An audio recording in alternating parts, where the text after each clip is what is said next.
परिभवग्नमविष्टदोहम्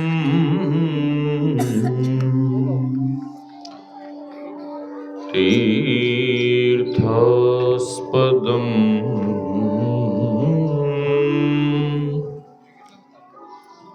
शिववीरं चिनुतं शरण्यं भृत्यार्तिहं प्रणतपालिभवाब्धि पूतं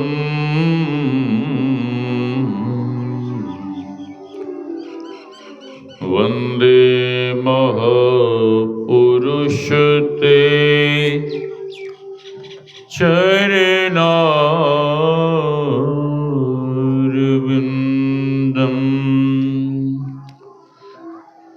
गुरुर्ब्रह्मा गुरुर्विष्णुः गुरुर्देवो महेश्वरः गुरुर्साक्षात् परं ब्रह्म तस्मै श्री गुरवे नमः। धन्य धन्य सद्गुरु सुखदो महिमा कहीं न जाय। मेरे तरफ घुमाओ। जो कछु कहो तुम्हारी कृपा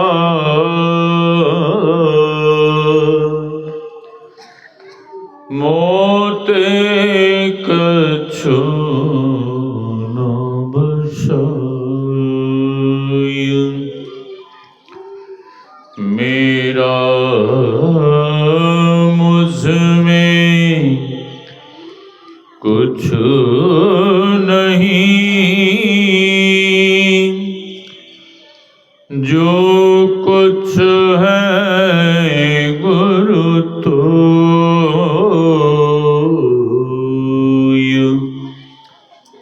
तेरा तुझको सौंपता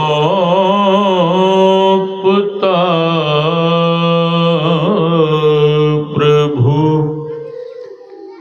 क्या लागेगा मोर। तेरा तुझको सौंपता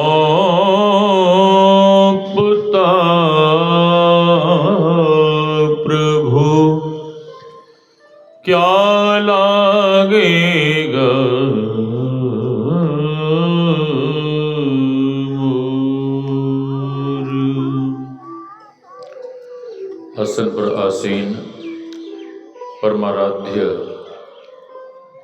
बोर्ड यहाँ लगाइए। सदगुरु महाराज के युगल चरणों में कोटि कोटि नमन।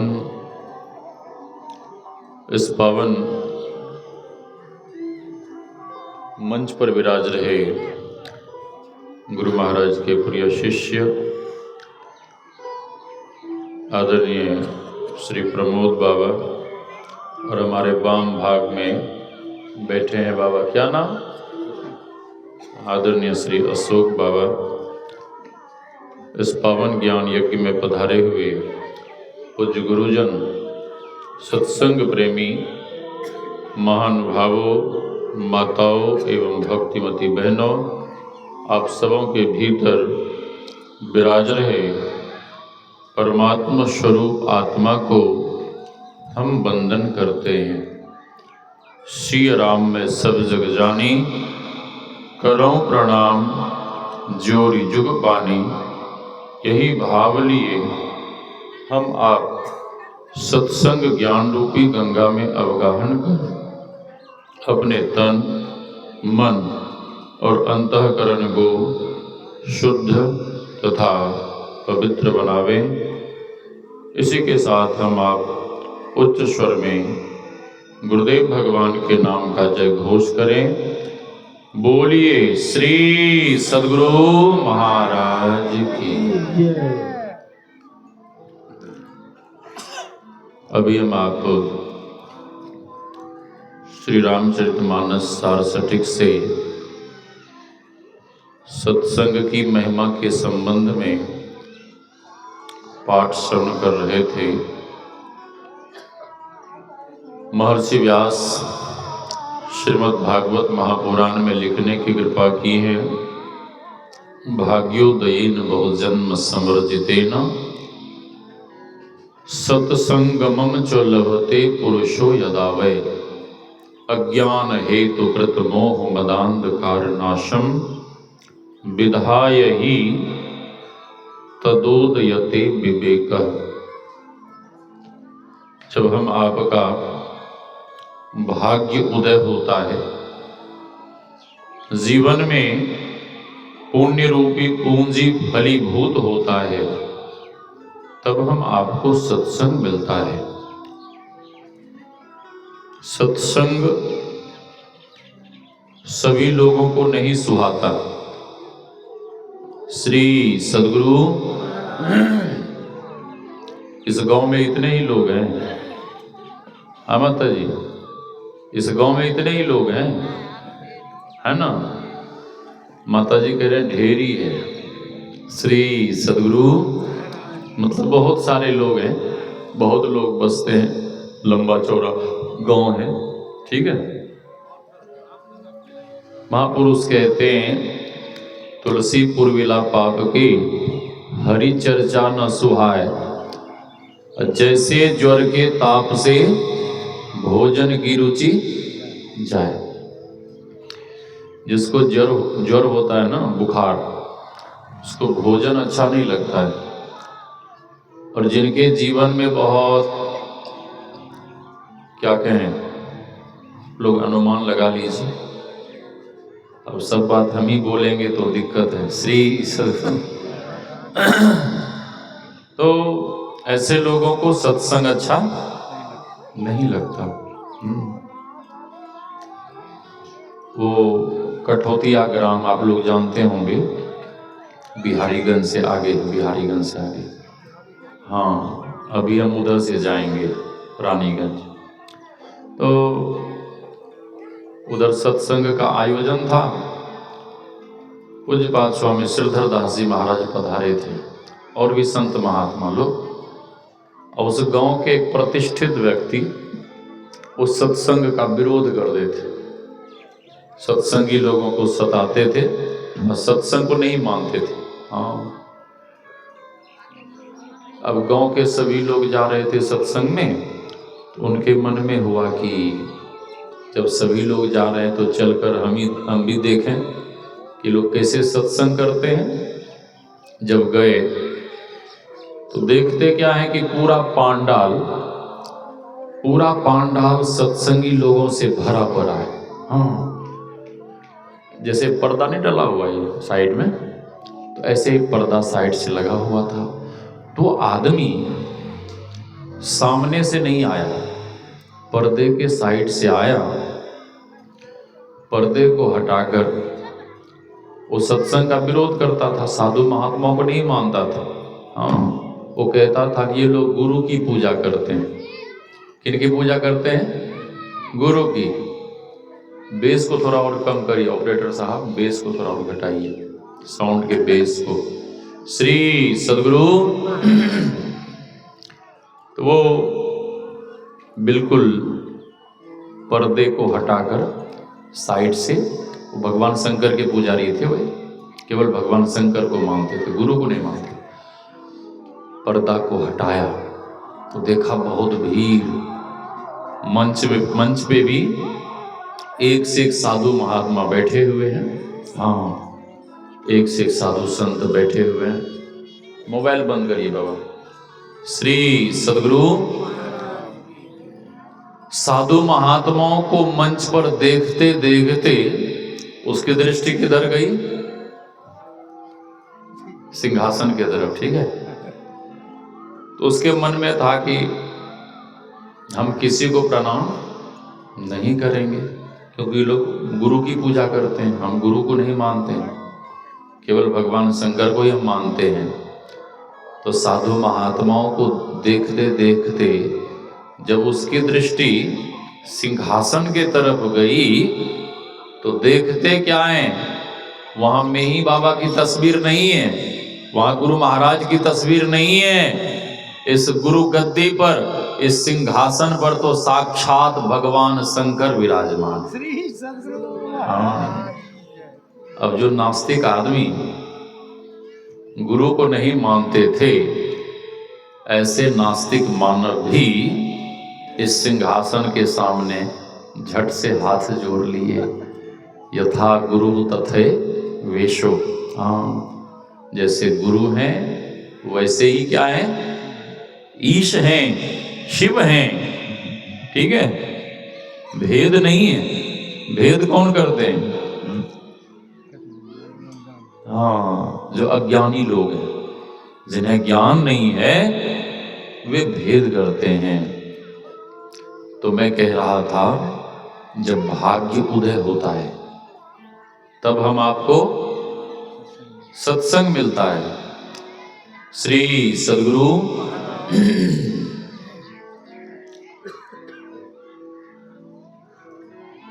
गुरुदेव कहते हैं, नित प्रति सत्संग कर ले प्यारा, तेरा कार सरे।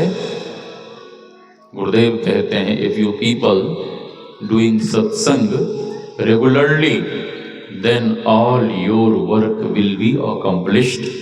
जो नित्य प्रेयर करते हैं, मेडिटेशन करते हैं, सत्संग भजन करते हैं, गुरुदेव कहते हैं कि उसके बिगड़े हुए कार्य भी, हाँ, महापुरुष कहते हैं, सत्संग लागी रहो रे भाई, तेरी बिगड़ी बात बनी जाए। नहीं, हाँ, एक सच्ची घटना आपको सुना देते हैं। परसाहाट के पास है, परसाहाट रानीगंज के पास एक गांव है। वहाँ के प्रोफेसर साहब गुरु महाराज के परम भक्त, वो कुप्पा घाट जा रहे थे, अपनी पत्नी को ले लिए संग में और दो छोटी छोटी बिटिया। तुम कितनी बहन है? श्री सदगुरु, ये भी दो है, तो वो भी दो बहन है, तुमसे थोड़ी वो बड़ी है, दोनों बड़ी हैं। हाँ, थोड़ी सी बड़ी है। दोनों बच्ची इतनी छोटी छोटी थी। मम्मी पापा के पास वो भी जिद कर संग में बोली, गए कुप्पा घाट, गुरु महाराज को प्रणाम कर दोनों पति पत्नी सत्संग में बैठ गए, सत्संग करने। तो उनकी बड़ी बेटी कहती है कि मम्मी मम्मी, सत्संग ऐसे नहीं सुनना चाहिए। तो उसकी माँ पूछती है, कैसे सुनना चाहिए? तो बड़ी बेटी कहती है कि सत्संग गंगा स्नान कर पवित्र होकर तब सुनना चाहिए। हाँ, उसकी माँ कहती है कि अरे पगली, गंगा स्नान करने से तो केवल शरीर शुद्ध होता है, शरीर पवित्र होता है, लेकिन सत्संग करने से तो तन मन और अंतःकरण सब कुछ शुद्ध और पवित्र हो जाता है। हाँ, उस बच्ची का मन सत्संग में नहीं लगा। वो बच्ची इधर उधर घूमने चली गई, खेलते हुए गंगा जी के किनारे, गंगा जी में प्रविष्ट होकर जल क्रीड़ा करने लगी और गंगा जी में नहाती हुई वो जल के बहाव में बड़ी बच्ची बहने लगी, डूबने लगी। और जैसे ही डूबने लगी, छोटी बहन बचाने का प्रयास करती है और सफल रही। वो छोटी बच्ची दौड़ कर गई मम्मी पापा के पास, कहने लगी, मम्मी मम्मी दीदी डूब गई, पापा पापा दीदी डूब गई। माँ घबराई। माँ का हृदय तो बिल्कुल कोमल होता है ना, वो घबराई, बिल्कुल व्याकुल हो गई कि चलिए देखिए मेरी बेटी क्या कह रही है, बड़ी बेटी डूब गई। प्रोफेसर साहब सत्संग सुन रहे थे, उन्होंने कहा कि यदि मेरी बेटी डूब गई तो मैं जाकर भी उसे नहीं बचा पाऊंगा। और यहां गुरुदेव का सत्संग चल रहा है, मेरी बेटी डूब गई तो मैं उसे जाकर भी नहीं बचा पाऊंगा, और गुरुदेव के सत्संग को छोड़ कर गया तो मैं स्वयं इस भवसागर में डूब जाऊंगा। हाँ, पत्नी नाराज हुई। पत्नी कहती है कि आपका हृदय पत्थर का है क्या? मेरी बेटी डूब गई और आपको सत्संग का पड़ा है। प्रोफेसर साहब कुछ नहीं बोले, वो चुपचाप आंख बंद कर सत्संग सुनते रहे। वो बच्ची उधर जो गंगा जी में डूब रही थी ना, उसको लगा कि अब मैं नहीं बचूंगी, तो दोनों हाथ ऊपर उठाकर गुरु महाराज को पुकारने लगी और कहने लगी, हे गुरु महाराज हमें बचा लीजिए, हे गुरु महाराज हमें बचा लीजिए। आर्त पुकार करती हुई वो बच्ची सीधे गंगा जी में डूब गई। क्या गुरुदेव भक्त की पुकार नहीं सुनते हैं? सुनते हैं क्या? हाँ, सुनते हैं। ज्यों गुरु बसे बनारसी, शिष्य समुंदर तीर, एक पलक विसरे नहीं जो गुण होए शरीर। चाहे यहां के लोग पुकारे या उनके अरजपुर के लोग पुकारे, हाँ, जवाब बिहार के लोग पुकारे या अरजपुर के लोग पुकारे, बिहार के लोग पुकारे या पंजाब या विदेश के लोग पुकारे, जहां कहीं भी शिष्यों ने, भक्तों ने अपने गुरुदेव भगवान को पुकारा, गुरुदेव भगवान प्रत्यक्ष या अप्रत्यक्ष रूप में अपने शिष्यों की, भक्तों की रक्षा की है।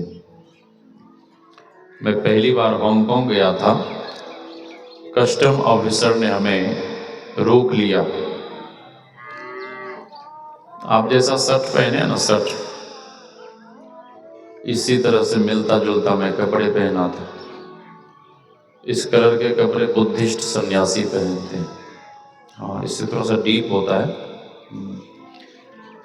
सिंगापुर में एक माता जी जापान से कपड़े मंगवाकर हमें दी थी, वही कपड़े पहनकर मैं हांगकांग गया। ऑफिसर संदेह बस हमें पकड़ लिया कि लगता है कि बुद्धिस्ट सन्यासी है। हाँ, रोक लिया। स्वामी सत्यानंद जी महाराज कहते हैं कि इन्हें छोड़ दीजिए, ये हमारे साथी हैं। ऑफिसर करेश्वर में कहता है कि आप कुछ नहीं बोल सकते, आप बाहर चले जाइए। वे बाहर चले गए, लेकिन एयरपोर्ट के बाहर जब निकले तो उन्हें चिंता होने लगी। वे दुखी हो गए। उनको पता था कि ये लोग सन्यासी को जब पकड़ते हैं तो छोड़ते नहीं हैं, जान से मार डालते हैं। बुद्धिस्ट सन्यासी को लोग देखना नहीं चाहते। स्वामी जी दुखी होकर गुरु महाराज से प्रार्थना करने लगे कि हे गुरुदेव, इस विदेश की धरा पर अब आपके सिवा कोई रक्षक नहीं है, कोई बचाने वाला नहीं है। हे गुरुदेव, अब आप ही स्वामी मुक्तानंद जी की रक्षा कर सकते हैं, आप ही बचा सकते हैं। प्रार्थना करते हुए कहने लगे, बिनु तुम कृपा को बची सके, तिहु काल तीनहु लोक में, प्रभु शरण तुम आरत जना, तू सहाय जन के शोक में। हे गुरुदेव, इस विदेश की धरा पर अब आपके सिवा और कोई रक्षक नहीं है, कोई बचाने वाला नहीं है। गुरु महाराज को पुकारते हुए, प्रार्थना करते हुए बहुत जोर जोर से रोने लगे।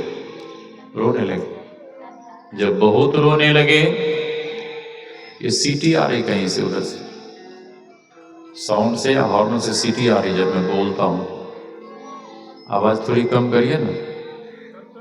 हाँ, तब डिस्टर्ब। श्री सदगुरु, हॉर्न की आवाज कम करिए। श्री सदगुरु, साउंड की आवाज बढ़ाइए, हॉर्न से सीटी आ रही है।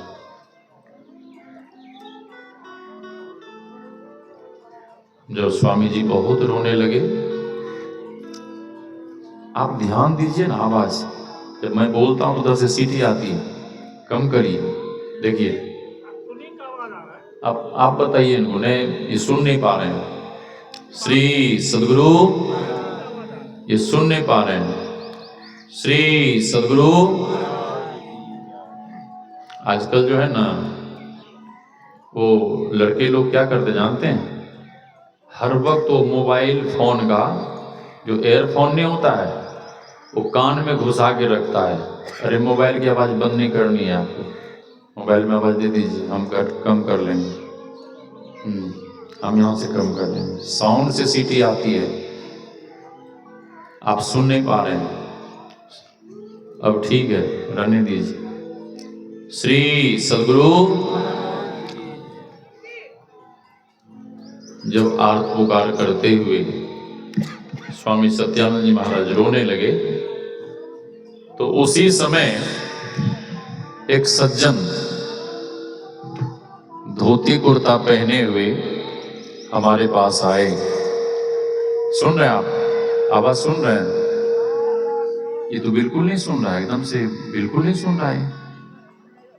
अरे यार, इतना बोलने के बाद भी आप नहीं समझ पा रहे हैं? साउंड से सीटी की आवाज आ रही है, उधर से हॉर्न से कहीं से भी आ रही है। श्री सदगुरु। साउंड तो आपका बढ़िया, लेकिन बजाने के लिए आएगा तब तो। श्री सदगुरु। उसी समय धोती कुर्ता पहने हुए लंबे से सज्जन के रूप में हमारे सामने आए। आप ही के जैसे थे बाबा, इनके जैसे, आपसे थोड़े लंबे थे, और हमसे कहते हैं कि आप मुक्तानंद जी हैं। मैंने कहा जी हाँ। आप कौन? वे अपना कोई परिचय नहीं दिए और हमसे कहते हैं कि आप चिंता मत करिए, आपके स्वामी सत्यानंद जी महाराज बाहर खड़े हैं।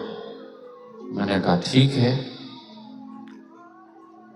वे ऑफिसर को बुलाए, हमसे बिना कुछ पूछे ऑफिसर को सब कुछ बताने लगे। ये लोग सन्यासी हैं, महात्मा हैं, ये लोग धर्म के प्रचार के लिए यहां पर आए हैं, इन्हें छोड़ दीजिए, छोड़ दीजिए। ऑफिसर को समझ में आया, सारी बातें समझ में आ गई, तो ऑफिसर हमें पासपोर्ट डॉलर देते हुए कहता है कि ठीक है, आप उधर से चले जाइए। मैंने कहा ठीक है। मैं उधर से जाने लगा। वे सज्जन और ऑफिसर दोनों संग संग किसी शॉर्टकट रास्ते से स्वामी जी के पास पहुंचे और स्वामी सत्यानंद जी महाराज से कहते हैं कि आप स्वामी सत्यानंद जी महाराज हैं? उन्होंने कहा जी हाँ। आप कौन? तो अपना कोई परिचय वहां भी नहीं दिए और वे कहते हैं कि आप चिंता मत करिए, रोइए मत, आपके साथी स्वामी मुक्तानंद जी को मैंने छुड़वा दिया है, वे आ रहे हैं। इतना सुनते ही स्वामी जी के जान में जान आया और इतने में ही ऑफिसर स्वामी जी से क्षमा मांगता है, सो सॉरी स्वामी जी, हमसे गलती हो गई, संदेह बस मैंने आपके साथी को पकड़ लिया था, मैंने उन्हें छोड़ दिया है, वे आ रहे हैं। जितनी देर के लिए स्वामी जी की दृष्टि ऑफिसर के तरफ गई, उतनी ही देर में वे सज्जन जो हमें छुड़ाने आए थे, बचाने आए थे, वहां से गायब हो गए, अदृश्य हो गए। मैं पहुंचा, स्वामी जी का रोया रोया चेहरा। जैसे ही मैं पहुंचा तो स्वामी जी हमसे पूछते हैं कि आपके पास जो वे सज्जन गए थे, क्या आप उन्हें पहचानते थे? मैंने कहा जी नहीं। मैंने कहा कि मैं तो समझ रहा था कि आपका भेजा हुआ कोई भक्त होगा। स्वामी जी कहते नहीं नहीं, मैंने किसी भक्त को नहीं भेजा था। मैंने कहा कि वो तो हमसे बिना कुछ पूछे आपके बारे में, मेरे बारे में, ऑफिसर को सब कुछ बता रहे थे, सब कुछ समझा रहे थे। इतना कहना था कि स्वामी जी दोबारा से रोना शुरू कर दिए। मैंने पूछा कि आप क्यों रो रहे हैं? वे सज्जन श्री सद्गुरु, मैंने पूछा आप क्यों रो रहे हैं? स्वामी जी रोते हुए कहते हैं कि आपके पास कुर्सी पर बैठे रहे, आपने उन्हें पहचाना नहीं, मेरे पास आकर खड़े रहे, मैं उनका चरण स्पर्श तक नहीं कर पाया। मैंने पूछा कौन थे? स्वामी जी रोते रोते कहने लगे कि अभी तक आप समझ नहीं पाए। मैंने कहा नहीं। स्वामी जी रोते हुए कहते हैं मेरी प्रार्थना को सुन, मेरे आर्त पुकार को सुन। वे सज्जन के रूप में आपकी रक्षा के लिए, आपको बचाने के लिए वे सज्जन के रूप में और कोई नहीं, वे सज्जन के रूप में तो साक्षात गुरुदेव ही आए। स्वामी जी उस धरा को प्रणाम करते हैं जिस धरा पर गुरुदेव का चरण पड़ा था। स्वामी जी हमसे कहते हैं इस धरा को आप भी प्रणाम करिए। मैंने भी उस धरा को नमन किया। फिर हांगकांग शहर में लक्ष्मी नारायण टेम्पल में जहां कार्यक्रम था, हम लोग उधर चले गए। मैं उस बच्ची की बात को सुना रहा था। तो बच्ची आर्त पुकार करती हुई तो गंगा जी में डूब गई, लेकिन उसके आर्त पुकार को सुन वहीं पर एक वृद्ध बाबा लाठी लेकर टहलने लगे। वृद्ध बाबा, एक नवयुवक वहीं खड़ा था, उनसे कहते हैं ए बच्चा, क्या तुम तैरना जानते हो? नवयुवक कहता कि हाँ बाबा, मैं भी प्रयागराज इलाहाबाद का रहने वाला हूँ। और लड़का उससे पहले भी वहां आया था कुप्पा घाट। गुरुदेव से मन्नत मांगी थी कि हे नहीं बाबा, मैं जॉब की तैयारी कर रहा हूँ, मुझे जॉब मिल गया तो पुनः आपके दर्शन करने और दीक्षा लेने आऊंगा। उस लड़के को जॉब मिला था और वो लड़का गुरुदेव के दर्शन करने, दीक्षा लेने कुप्पा घाट आश्रम आया था। वृद्ध बाबा कहते हैं कि बच्चा, यहाँ सामने एक बच्ची डूब गई है, क्या तुम उसे ऊपर कर पाओगे? उस नवयुवक ने कहा हाँ बाबा। उस नवयुवक ने कपड़े उतारा, गंगा जी में छलांग लगाया, डुबकी लगाई। बच्ची का शरीर, हाँ बच्ची नहीं मिली। नवयुवक गंगा जी में ही खड़ा होकर कहता कि बाबा यहाँ कोई बच्ची नहीं डूबी है। उस वृद्ध बाबा ने कहा कि हे बच्चा, बच्ची यहीं सामने डूबी है, ये देख मेरी लाठी, मैं जहां इशारा कर रहा हूं वहां जब तुम डुबकी लगाओगे तो बच्ची जरूर मिल जाएगी।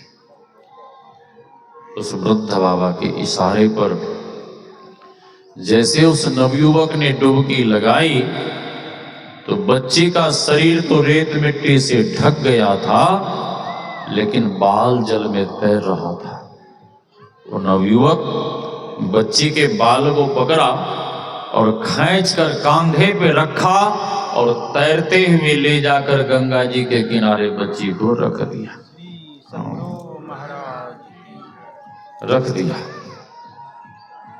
वृद्ध बाबा कौन थे, वो बातें बाद में खुली।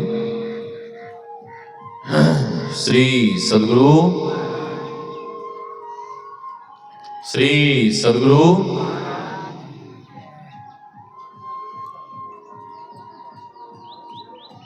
तब तक सत्संग समाप्त हो गया था। श्री सद्गुरु, श्री सद्गुरु।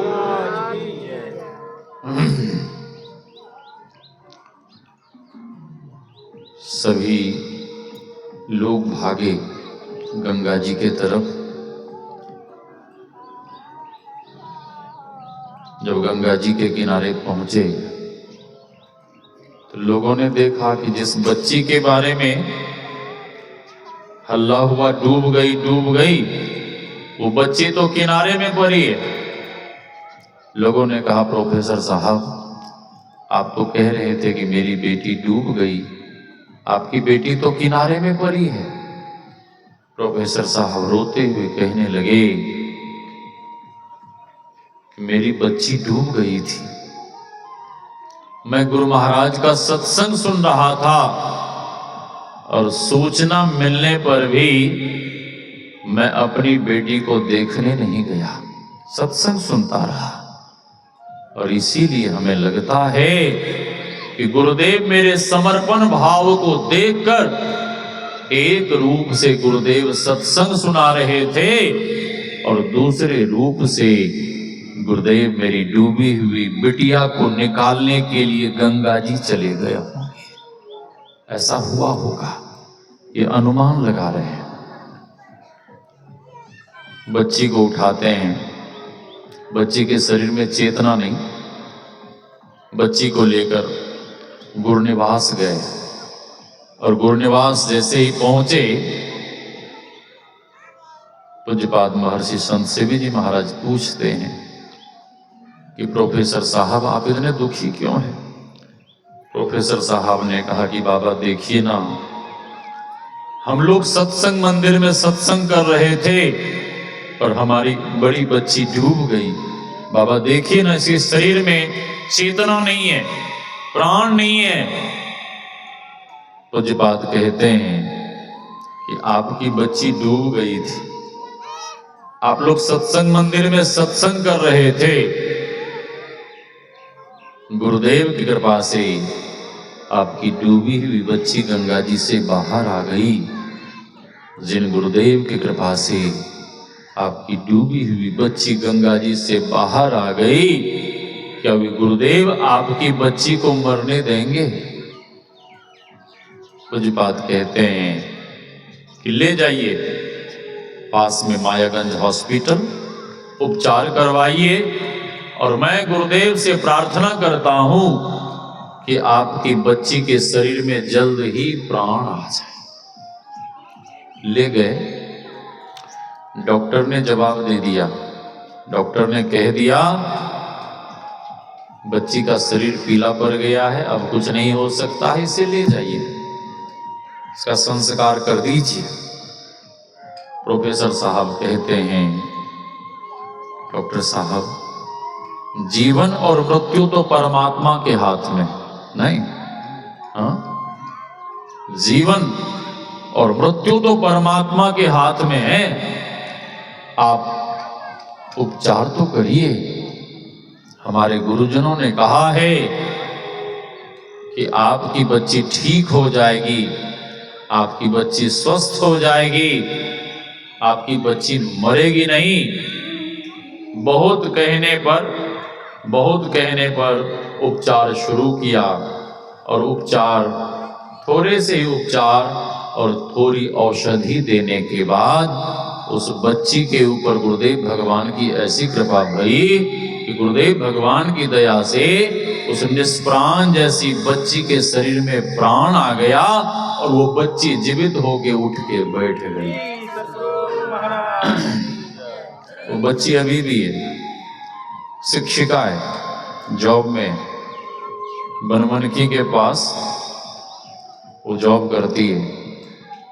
और जो छोटी बच्ची सूचना लेके गई थी, बचाने का प्रयास की थी, उसका ससुराल रघुनाथपुर बघेली में। इधर कुछ महीने पूर्व मैं उसके घर का उद्घाटन करके आया।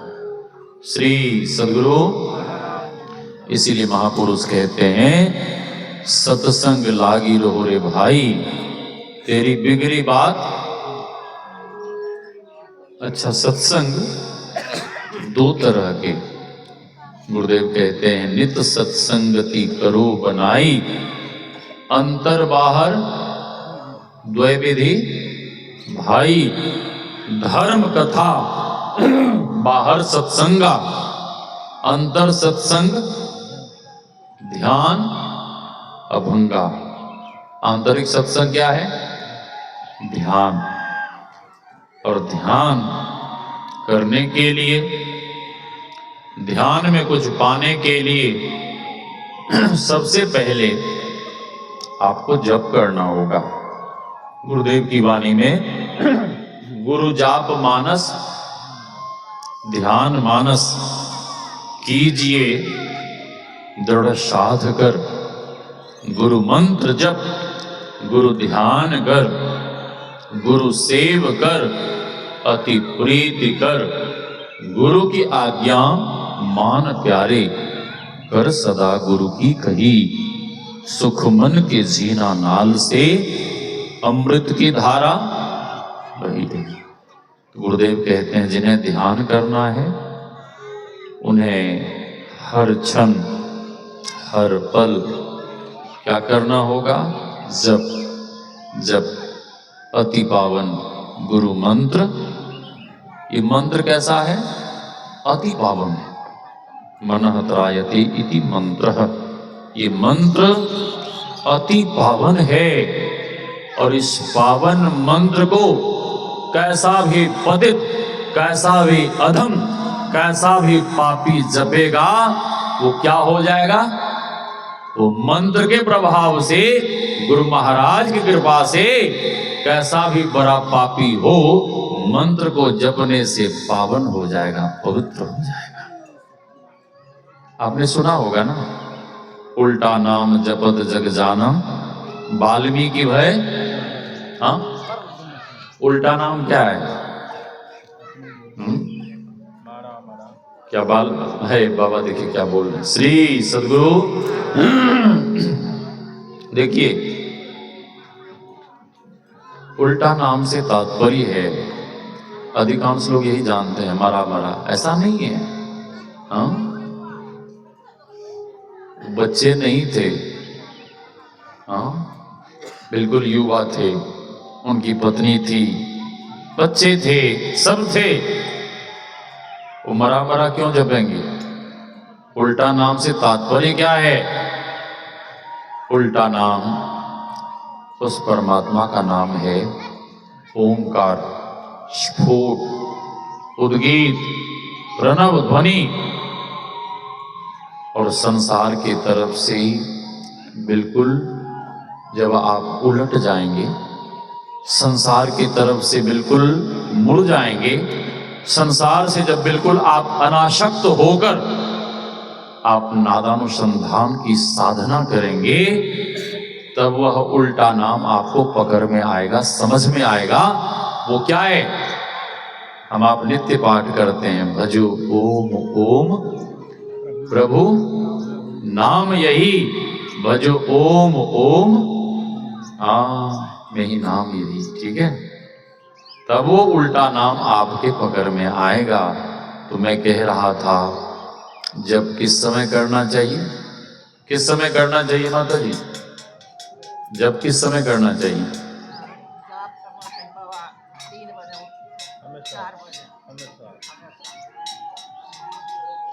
सोबत जागत उठत बैठत, जब कब करना चाहिए?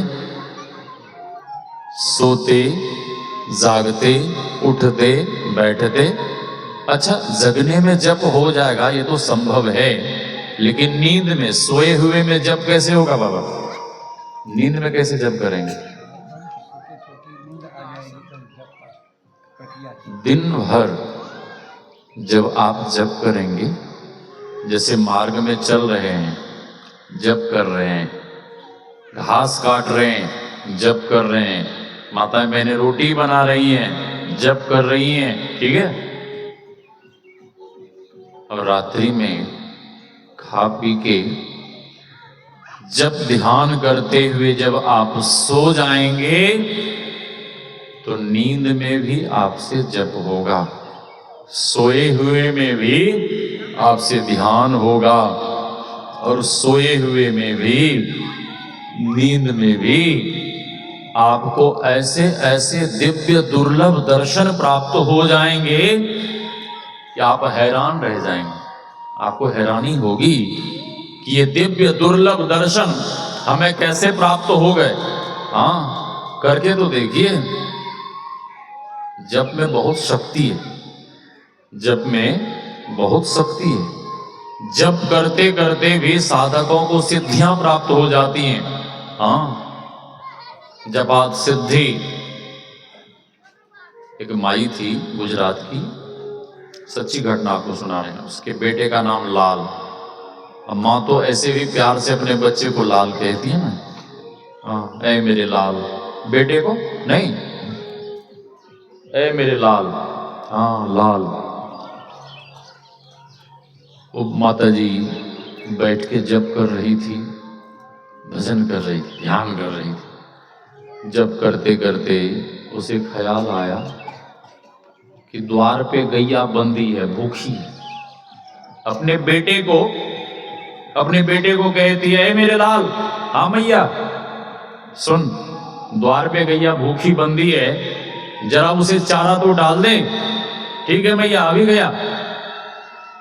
अब उस बालक को तो पता नहीं था कि चारे के भीतर क्या है, चारा के भीतर क्या है उसे पता नहीं था। उस चारे के भीतर बैठा हुआ था विषधर सर्प, विषधर कोबरा बैठा हुआ सर्प। हाँ, जैसे इस बालक ने चारे को उठाया वैसे वो विषधर सर्प ने तुरंत काट लिया, और ये लड़का छटपटा के धराम से जमीन पे गिरा और छटपटा के मर गया। किसी ने देखा, हल्ला गुल्ला किया। हाँ, भीड़ इकट्ठी हुई। उसमें से एक लड़का दौड़ के गया, अरे मैया तू भजन कर रही है, तेरे बेटे को सांप ने काट लिया। अब मैया भजन से उठी और दौड़ती हुई गई तो देखती है सचमुच में मेरा बेटा मरा पड़ा है। हाँ, मर गया है। दौड़कर उठाती है और अपने बेटे को घर में ले आती है जहां बैठकर भजन कर रही थी। अपने बेटे के शरीर को कपड़े से ढक देती है। एक लोटे में गंगा जल और तुलसी का दल डाल के सामने रख लेती है। फिर से बैठकर भजन करने लगी, जप करने लगी, ध्यान करने लगी। जब ध्यान करती है, खूब जप करती, खूब अनन्य भाव से नाम जपती है। जप के बाद मैया हाथ में वही लोटा से गंगा जल लेती है और अपने बेटे के मुख में डालती है, शरीर पे जल को छिड़कती है और कहती हैं कि ऐ मेरे लाल, अरे तू कब तक सोएगा, उठ जाग, अब जागने का समय आ गया है। अब जो बच्चा मर गया वो भला कैसे जगेगा? हाँ, सोया रहता तो जग जाता। फिर दोबारा आवाज देती है, ऐ मेरे लाल बहुत सो लिए, अब सोने का समय नहीं है, अब तो जागने का समय आ गया है, उठ जाग। बेटा नहीं जगा। तीसरी बार वो मां जैसे ही आवाज देती हुई कहती हैं कि ऐ मेरे लाल बहुत सो लिए, अब सोने का समय नहीं है, उठ जाग। तीसरी बार जैसे ही वो मां आवाज देती है, तीसरी बार में उसका मरा हुआ बेटा जीवित होके उठकर खड़ा हो गया। जप में बहुत शक्ति है। जप करते करते भी साधकों को सिद्धियां प्राप्त हो जाती हैं, इसलिए निरंतर जप करिए। हर समय, हर क्षण, हर पल आप जप करते रहिए। और जिनसे जप होगा उन्हीं से ध्यान होगा, ठीक है। जिनसे जप नहीं होगा उनसे ध्यान भी नहीं होगा। दादू दयाल जी महाराज कहते हैं, सकल शिरोमणि नाऊं रे, मैं बलिहारी जाऊं रे। उसके बाद इष्ट के स्वरूप का ध्यान, इष्ट के स्वरूप का ध्यान। गुरु नानक देव जी महाराज की वाणी में, गुरु की मूर्ति हृदय बसाए, जोई इच्छे सोई फल पाए। श्री सद्गुरु। आप लोग चिंता नहीं कीजिएगा। जो दीदी जी आई हैं ना, ये कहाँ से आई? अरजपुर से। और मेहमान जी भी हैं, वो आपकी भतीजी हो गए, हमारी दीदी हैं। हाँ, मैं भी यहीं का हूं। श्री सद्गुरु। मैं कह रहा था, गुरु की मूर्ति हृदय बसाए, जो इच्छे सोई फल पाए। जो अपने इष्ट के स्वरूप का ध्यान करता है, नाम जपता है, वो जो भी सद इच्छा, सद्भाव, कामना करेंगे, गुरुदेव भगवान की कृपा से वह सब कुछ क्या होगा? हाँ, क्या होगा बाबा? होगा ना? हाँ, प्राप्त होगा। देखिए, मैं अपनी ही घटना सुना देता हूं। आप ही के इलाके में मैं कई वर्षों से जमीन खोज रहा था, कुटिया बनाने के लिए, आश्रम बनाने के लिए। नहीं मिल रही थी। मैं हार गया, गुरु महाराज के ऊपर छोड़ दिया कि अब गुरु महाराज जाने मिले कि नहीं मिले। नहीं मिलेगी तो वहीं से आएंगे जाएंगे। हाँ, जब मैं हार गया, अपने आप को गुरु महाराज के चरणों में समर्पित कर दिया। इसी पिछले बरसात में गुरु महाराज की ऐसी कृपा हुई कि गुरु महाराज की कृपा से आप ही के इलाके में 6-7 करोड़ की जमीन हमें फ्री में मिल गई। हाँ, बंदेरा से पूरब तेलियावथान हनुमान मंदिर के पास। हाँ, एक साथ 3-4 बीघे जमीन मिल गई। हम 2-4 कट्ठे जमीन खोज रहे थे, ठीक है। तो गुरु नानक देव जी महाराज कहते हैं कि जो खूब तन्मय होकर जप करते हैं, इष्ट भगवान का ध्यान करते हैं, उनके जीवन में कभी भी किसी चीज की, और जो कामना करेंगे वह सब कुछ उन्हें प्राप्त होगा। आप करके देखिए। आपका मन जप में नहीं लगता, आप ध्यान ठीक से नहीं करते, इसीलिए आप अपने जीवन में कमी महसूस करते हैं। और जब मुस्तैदी के साथ जब ध्यान करेंगे तो आपको अनुभव हो जाएगा कि अब मेरे जीवन में किसी चीज की कोई कमी नहीं है, सब कुछ पूरा होगा, मिलेगा आपको। करके तो देखिए। परम संत बाबा देवी साहब ने कहने की कृपा की कि लाला, मैंने खूब भजन किया है, तुम भी खूब मन लगाकर भजन करो।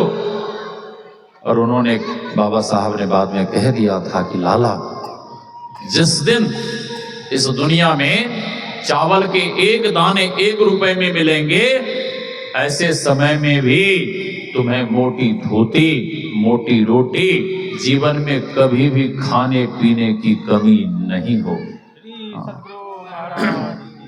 जो ध्यान भजन करते हैं उन्हें कमी क्यों होगी? हाँ?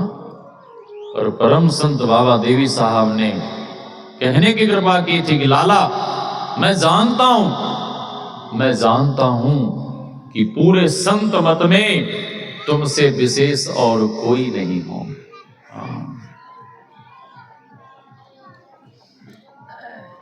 तो जप और इष्ट के स्वरूप का ध्यान, उसके आगे सूक्ष्म साधना है। सूक्ष्म साधना दृष्टि योग की।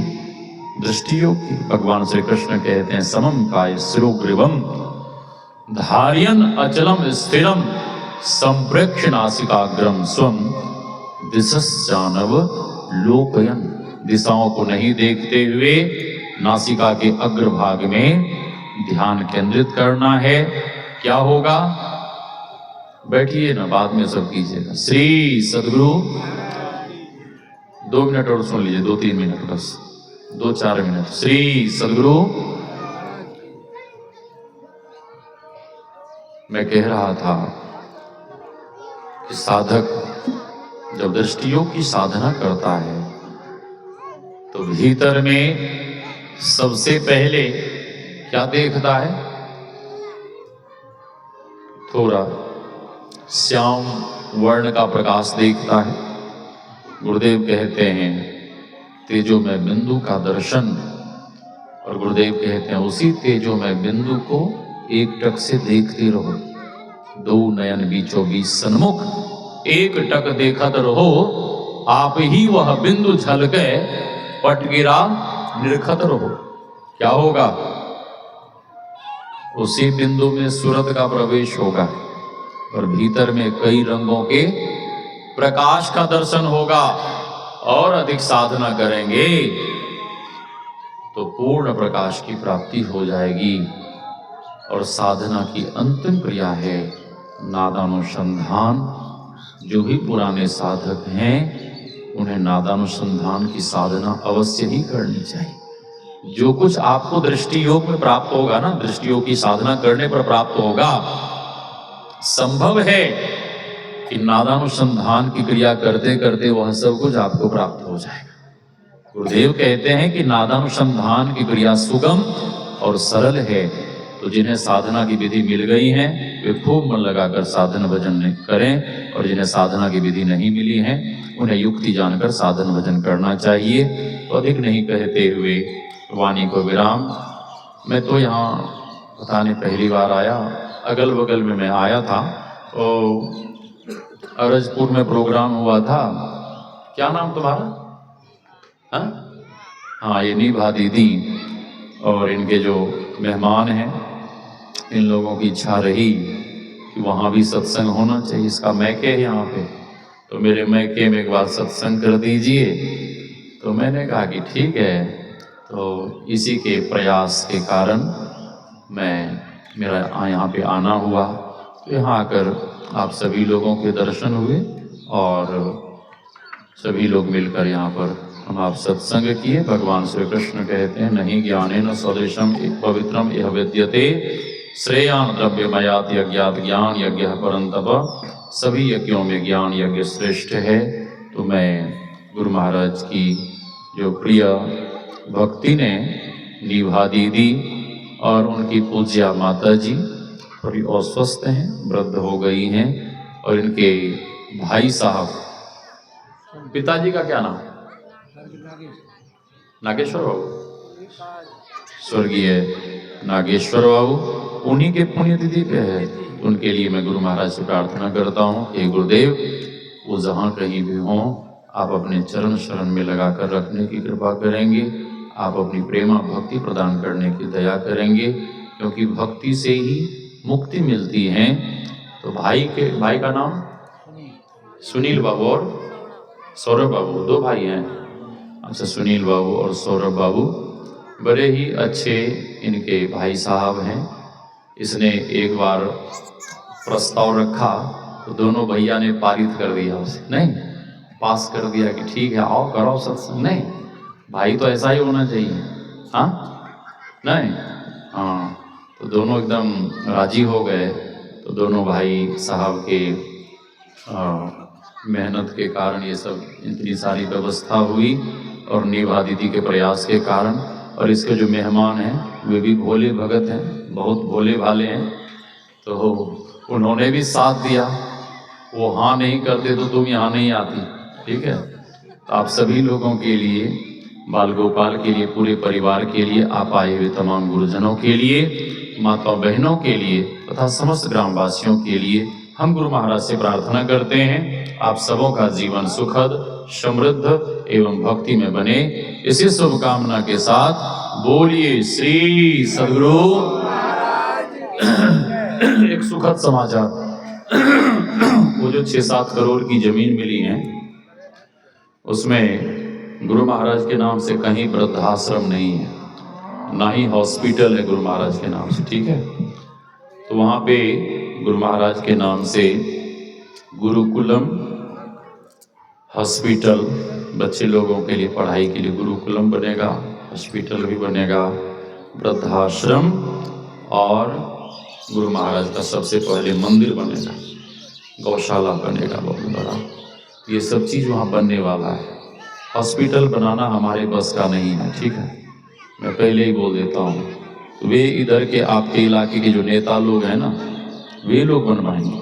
ठीक है, उन्हीं लोगों के द्वारा हॉस्पिटल बनेगा, गौशाला, वृद्धाश्रम, गुरुकुलम बच्चे लोगों के लिए सब जो बनेगा, गुरु महाराज का मंदिर बनेगा, वो आप लोगों के द्वारा बनेगा। ठीक है, हाँ, मेरे से नहीं बनने वाला है, आप ही लोगों के द्वारा बनेगा। तो जो भी भक्तजन माताएं बहनें वहाँ विशेष रूप से सहयोग करना चाहते हैं, आके सहयोग कर सकते हैं।